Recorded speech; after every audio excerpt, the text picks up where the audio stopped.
అద్దంలో మీరు అద్దంలో ముఖం చూసుకుంటే మీ ముఖం కనిపిస్తుందా, మీకు చంద్రబాబు గారి ముఖం కనిపిస్తుందా?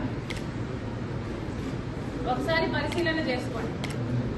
మీకు ఎందుకు ఇంత చంద్రబాబు గారి పిచ్చి పట్టిందో జనాలకు సమాధానం అవసరం. ఎందుకంటే అర్థం కావటం లేదు. సునీత ఇంత గట్టిగా ఈ రోజు న్యాయం కోసం కొట్లాడుతుంటే మీరు చెప్పాల్సిన సమాధానాలు ఈ రోజు వరకు చెప్పటం లేదు. చెప్పకపోగా చంద్రబాబుతో మేము చేతులు కలిపామని చెప్తున్నారే, మీరెందుకు మీ గురించి సమాధానం చెప్పటం లేదు?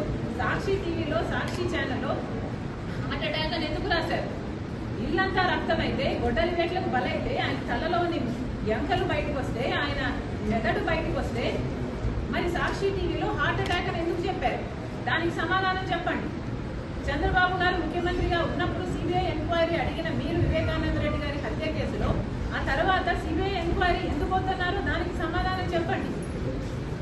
అమాయకంగా నిలబడి చూస్తున్నాడు, ఆధారాలు తుడిపేస్తుంటే అని మేనమామయ్య గారే చెప్తున్నారే, మరి దానికి ఏం సమాధానం చెప్తారో చెప్పండి. ఇవన్నీ మీ హస్తం లేకపోతే, అవినాష్ రెడ్డి హస్తం లేకపోతే ఎందుకు దాచిపెట్టుకోవాలనుకుంటున్నారు? ఎందుకు సమాధానం చెప్పడం లేదు? 5 సంవత్సరాలు అవినాష్ రెడ్డిని ఎందుకు కాపాడారు? మళ్ళీ అదే అవినాష్ రెడ్డికి అక్యూజ్డ్ గా ఉన్న ఇన్కంపెంట్ ఎంపీకి మీరు ఎందుకు టికెట్ ఇస్తున్నారు? మీకు చంద్రబాబు గారు పిచ్చి పట్టిందేమో అని నాకు అనుమానంగా ఉంది. ఒకసారి అద్దం పంపిస్తున్నాను మీకు, దయచేసి అద్దంలో ముఖం చూసుకొని